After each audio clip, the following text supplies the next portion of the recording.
mga driver o konduktor sa mga bus ug VHAR sa mga bus terminal gipaubos sa random drug test. Tulo ka mga driver ang nagpositibo. Si Femery Dumabok sa report. Gipara sa mga sakop sa Highway Patrol Group ang mga driver-konduktor sa mga bus, minibus ug VHAR sa Cebu South Bus ug North Bus Terminal. Gipasabot sila sa tuyo og nga dong mopaubos sila sa random drug test. Ubos kini sa programang Uplan Haraba sa Land Transportation Office, Land Transportation Franchising and Regulatory Board, Highway Patrol Group ug Philippine Drug Enforcement Agency sa Central Visayas.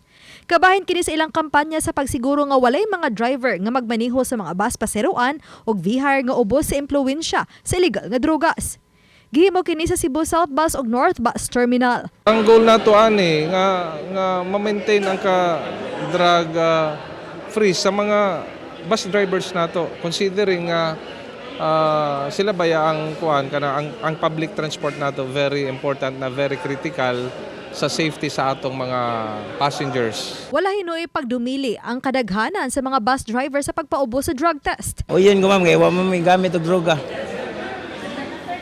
O yun mi ma'am. O yun may kakayuan para sa tanan. Sa kapino sa kagatos ka mga driver-konduktor nga napaubos sa drug test, tulo kanila ang nagpositibo. Ipaubos pa hinoon kini sa confirmatory test.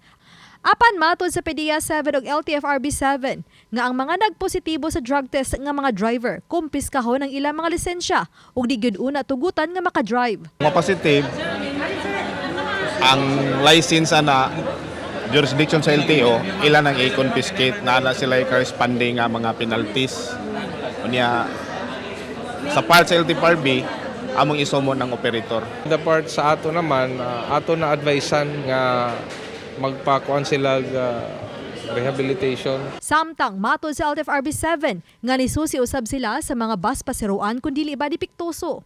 Og kapinas o sa kagatos ka mga bus ug minibus sa Cebu South Bus ug North Bus Terminal ang nakakuha na og special permit aron makalabyog og biyahe.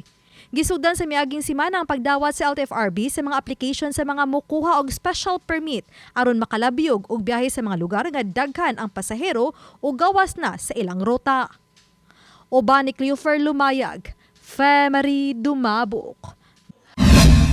Balitang Bisdak.